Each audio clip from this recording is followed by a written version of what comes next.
औज़ुबिल्लाहिमिनश्शैतानिर्रजीम बिस्मिल्लाहिर्रहमानिर्रहीम इय्याका नअबुदु व इय्याका नस्तईन। अस्सलाम वालेकुम। मैं मुनीर शाकर। किताब और हिकमत, इससे क्या मुराद है? ये क्या चीज़ है? क्या मतलब ले लिया? किताब से तो वाज़े ले लिया मतलब हमने कि ये कुरान पाक है, मगर हिकमत के मामले में हम ना जाने किन बोल बल्लियों में खो गए और इसको किसी और तरफ ही लेकर चल पड़े। ये हिकमत का लफ्ज़ कोई सिर्फ कुरान में एक जगह पर नहीं आया, कई जगह पर आया है। मैं जो आपके सामने आयत रखना चाहता हूँ, जो रखी जाती है, जो का गलत मतलब लेने के लिए पेश की जाती है, वो मैं आपके सामने अर्ज कर देता हूँ। सूरत अहज़ाब है 33 नंबर, और इसकी 34 नंबर 34 नंबर आयत जो है उससे ये अखज़ किया जाता है। क्या अखज़ किया जाता है? हिकमत से मुराद अहादीस है, या दूसरे लफाज में गैर मतलूब ही है। आयत मुबारका क्या है?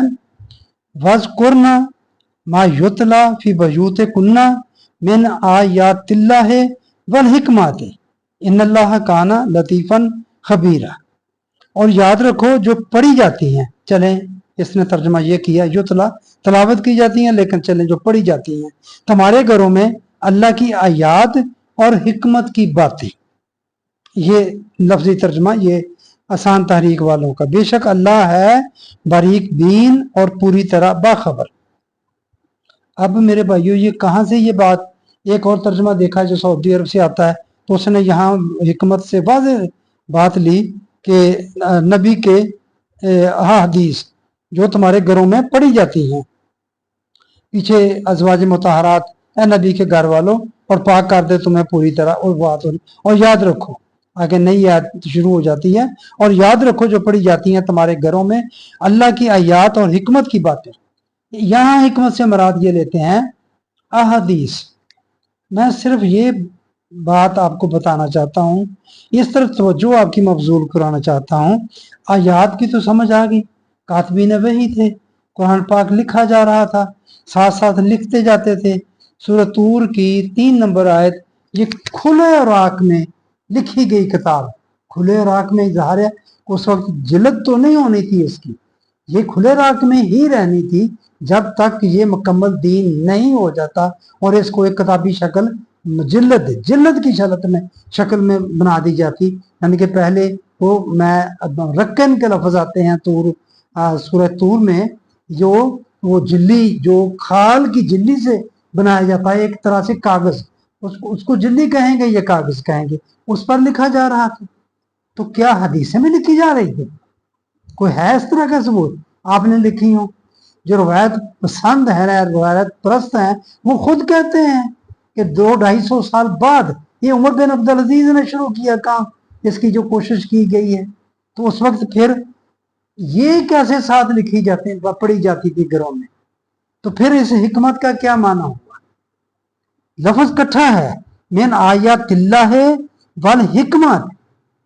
ये खुद ही अपनी तरफ से खुद साख्ता एक चीज बना ली कि मेरा आयातिल्लाह है, आयात होगी कुरान की, और वल हिकमत जो हो गया ये अहादीस हो गया। तो जैसे कि मैं अर्ज किया कि ये मतलब बिल्कुल गलत है, ये बातिल अकीदा है कि यहाँ हिकमत से मुराद अहादीस को लेना, बल्कि कहीं भी कुरान में जो हिकमत का लफ्ज आया कोई एक जगह पर नहीं आया। मैं ये आपके सामने रखना चाहता हूँ बात छोटी सी। मैं पहले आपको थोड़ा सा बता दूं कि हिकमत के मानी क्या है। हिक्म अल हकमात हो, घोड़े की लगाम को कहते हैं, बल्कि मुंह में लगाम देकर जिस चमड़े से इसे बांध दिया जाए कि वो इसके दोनों जबड़ों को कस ले और इधर उधर ना होने दे, इसे हकमातो कहते हैं।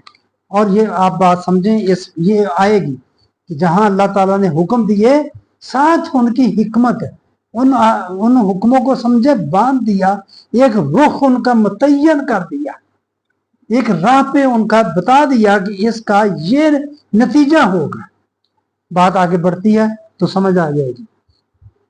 कुरान करीम में किताब उनके साथ हिकमत उनका लफ्ज भी आया है, वायु अल्लमुकुमुल किताबा वल हिकमत, ये 151 नंबर बकरा की, यानी कि इल्म सिखाया जाता है, पढ़ाया जाता है किताब और हिकमत का। ہیں, یہ دونوں چیزیں سکھائی جاتی ہیں. پھر ایک چیز ہوتی ہے قانون لا جسے بولتے ہیں, اور ایک ہوتی ہے اس قانون کی مصلحت یا غایت یا علت. کیوں ہے دی وائی آف اٹ, کیوں ہے یہ قانون کو کہتے ہیں کتابون, اور اس کی مصلحت یا علت اور غایت کو کہتے ہیں حکمت. اللہ نے جو حکم دیے ہیں ان کی کوئی غرض و غایت ہے, اور ساتھ بتائی گئی ہے اس حکم کے ساتھ, باہر نہیں, قرآن کے اندر. اس لیے یہ حکمت ہی ہے جو یہ بتاتی ہے کہ قانون کی غایت کیا ہے, اس قانون کی غرض و غایت کیا ہے, کس لیے کہا. اللہ ویسے حکم دے دے کہ یہ کام کرو تو وہ کرنا ہے ہم نے, وہ خالق و مالک ہے, مگر اس نے تمہیں بالکل تمہاری عقل کو مطمئن کرنے کے لیے ساتھ اس کی غرض بھی بتا دی, اس کا نتیجہ بھی بتا دی, اس کی کسوٹی بھی بتا دی. وہ یہ بات بھی آگے کلیئر کہ یہ میں کیوں کہہ رہا ہوں, یہ تم پر کیوں کہا گیا, یہ تم پر روزے کیوں فرض کیے گئے ہیں, تاکہ تم پرہیزگار ہو جاؤ. یہ اس کی غرض و غایت ہے, ساتھ ہی اس نے بتا دی. اس کا متعین راستہ کون سا ہے, وہ کس روش پر انسانوں کو چلانا چاہتا ہے اللہ تعالیٰ. اگر قرآن کریم کا مقصود یہ ہوتا کہ اس کے قانون کو مستبدانہ انداز سے یعنی کہ ڈنڈے کے زور پر اندھا دھند منوایا جائے تو پھر خالی قانون کی ضرورت تھی. لیکن چونکہ اس کا مقصود یہ ہے کہ اس قانون کی اطاعت علی وجہ البصیرت اور بطیب خاطر دل کی پوری رضامندی کے ساتھ ہو, اس لیے ضروری تھا کہ ان قوانین کی حکمت یعنی کہ مقصد, غایت, مصلحت یعنی غرض و غایت بھی ساتھ ہی واضح کر دی جائے. لہذا کتاب کے ساتھ حکمت بھی دی گئی. یہ ہے حکمت جو اس کا نتیجہ بتایا گیا. یہ دونوں اللہ کی طرف سے بذریعہ وحی ملتے ہیں اور قرآن کریم کے اندر محفوظ ہیں. جس طرح قرآن وحی ملتا ہے اسی طرح حکمت بھی ساتھ ہے. آگے انہوں نے وحی کی دو قسمیں کر دی, الگ الگ کر دی. ایک کو وحی مطلوع کہتے ہیں, ایک کو وحی غیر مطلوع کہتے ہیں. مطلوع وحی میں کہتے ہیں یہ الفاظ اور معنی دونوں ہی اللہ کے ہیں, اور غیر مطلوع میں کہتے ہیں کہ یہ جو الفاظ ہیں نبی کے اپنے ہیں, معنی جو ہے وہ اللہ دل پر القا کر دیتا ہے. اللہ کیا کہوں ان کو کہ الفاظ اور معنی کو الگ الگ کیسے کر سکتے ہیں, قرآن کے اندر محفوظ ہیں. ساتھ چنانچہ سورۃ النساء میں ہے انزل اللہ علیک الکتاب والحکمت, یہ 113 نمبر. نازل ہوئی دونوں چیزیں نازل ہیں اللہ کے, جس طرح قرآن نازل ہے اس طرح نازل ہے دونوں چیزیں, حکمت ساتھ ہی. خدا نے تیری طرف کتاب اور حکمت کو نازل کیا. کہیں قرآن کریم کو صرف الحکمہ تو کہا گیا ہے, یہ سورت 17 یعنی بنی اسرائیل کی غالباً 39 نمبر آیت ہے. کہیں اسے الکتاب اور حکمت کہہ کر ضمیر دونوں کے لیے بعد کی استعمال کی ہے. یہ بڑی اہم بات ہے. یہ بقرہ کی 231 نمبر آیت ہے. یہ میں آپ کے سامنے رکھنا چاہتا ہوں, تھوڑا سا اگر آپ اس کو دیکھ لیں, بلکہ کھول کے خود دیکھ لیں. 231 نمبر اب سامنے نہیں آئی. بہرحال یہ دونوں چیزیں 200 یہ ہے میرے اچھے بھائیوں 231 نمبر 231 نمبر, ہاں بالکل. وہ واما انزل علیکم میں نل کتاب والحکمت یعظکم بہ. دو چیزیں ہیں پہلے, آپ دیکھیے اتنی تھوڑی بہت ہی تو بندے کو سمجھ آ جاتی نا. واما انزل علیکم میں نل کتاب والحکمت, دو چیزیں ہیں, اور اس کو بھی کہ نازل کی اس نے تم پر کتاب اور حکمت یعظکم بہ, اس کے ذریعے وہ نصیحت کرتا ہے تمہیں. چیزیں دو ہیں, ضمیر آگے بعد کی استعمال کی, دونوں کو ایک ہی چیز اس نے کہا. آپ خود کھول کے اس کو دیکھ لینا 231 نمبر بقرہ کی, تاکہ اس سے یہ حقیقت واضح ہو جائے کہ اس سے مراد ایک ہی چیز قرآن کریم ہی ہے, آیات سے بھی اور حکمت سے بھی. حکم بھی جو اس کا ہے وہ بھی اور اس کی حکمت بھی.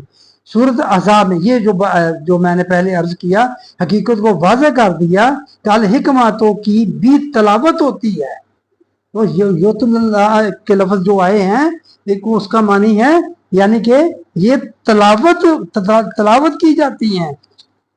तो कुरान की तलावत होती है ऐसा तो नहीं है ना, हदीस की तो तलावत नहीं होती, और ना ही वो उस वक्त कोई युतला तलावत होती है, पर तलावत कुरान की होती है, हदीस की तो तलावत नहीं होती।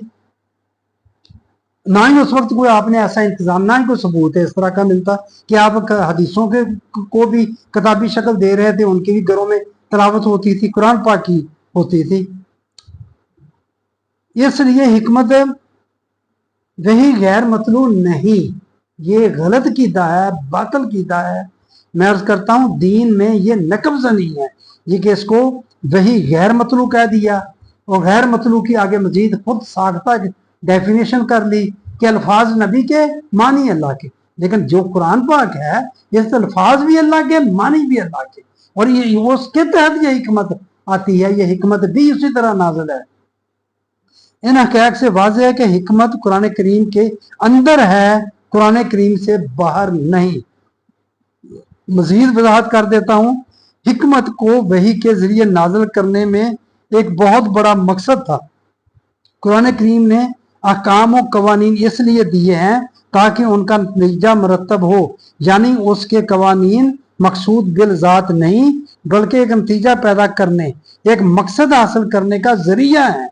अगर अल्लाह की तरफ से सिर्फ कवानीन मिल जाते और ये ना बताया जाता कि इन कवानीन पर अमल करने से नतीजा क्या निकलता, तो हो सकता था कि हम इन कवानीन पर अपने तौर पर अमल करके मुतमिन होकर बैठ जाते कि खुदा का मंशा पूरा हो गया है। खुदा ने ये नहीं किया, इसलिए कवानीन दिए और साथ ही ये भी बता दिया कि इन कवानीन पर अमल करने का नतीजा क्या होगा। लिहाजा हमें हर वक्त ये देखना होगा कि इन कवानीन से वो नतीजा बरामद हो रहा है या नहीं जो खुदा ने मुतय्यन किया है। अगर हो रहा है तो फिर इन कवानीन पर अमल भी ठीक हो रहा है, लेकिन अगर उनसे वो नतीजा नहीं निकलता तो फिर हमें रोक कर अपना जायजा लेना होगा कि हमसे कहाँ गलती हो रही है, जिसकी वजह से उन कवानीन से उनका मुतय्यन करदा नतीजा बरामद नहीं हो रहा। मैंने अर्ज किया ना, ये कसवटी भी है, नतीजा भी है, जो उसकी गर्जो गायत भी है। कसवटी कैसे? देखिए, कसास में जिंदगी अल्लाह ताला ने फरमाया कुरान पाक में, कसास का जब कानून लागू होगा तो आपको इसमें जिंदगी नजर आएगी, जिंदगी का तहफ़्फ़ुज़ नजर आएगा, ये कसास है। और साथ ही उसकी हिकमत भी बता दी कि इससे ये होगा तुम्हारी जिंदगी। आप देखिए अगर कानून ये सही तरीके से हो तो आपकी देखें कैसी हिफाजत होती है। जहाद में जहाद जिंदगी बख्श चीज है।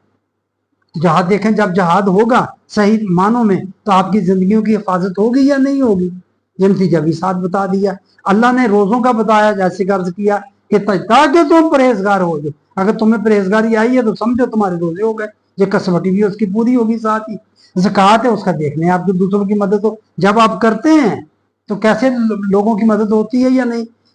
आप अदल और इंसाफ को देखें, अल्लाह ताला का हुक्म है कि अदल और इंसाफ करो। माशरे में देखें, आप अपने तौर पर अदल करते जिस तरह अब अदालतें कर रही हैं, उसका साथ नतीजा निकलना चाहिए। नतीजा क्या है? अमन व अमान। जब कानून पर अमल दरामद होगा तो अमन व अमान कायम होगा। है अमन व अमान? नहीं है। इसका मतलब मुल्क में इंसाफ नहीं हो रहा, अदल और इंसाफ नहीं। ये है हिकमत।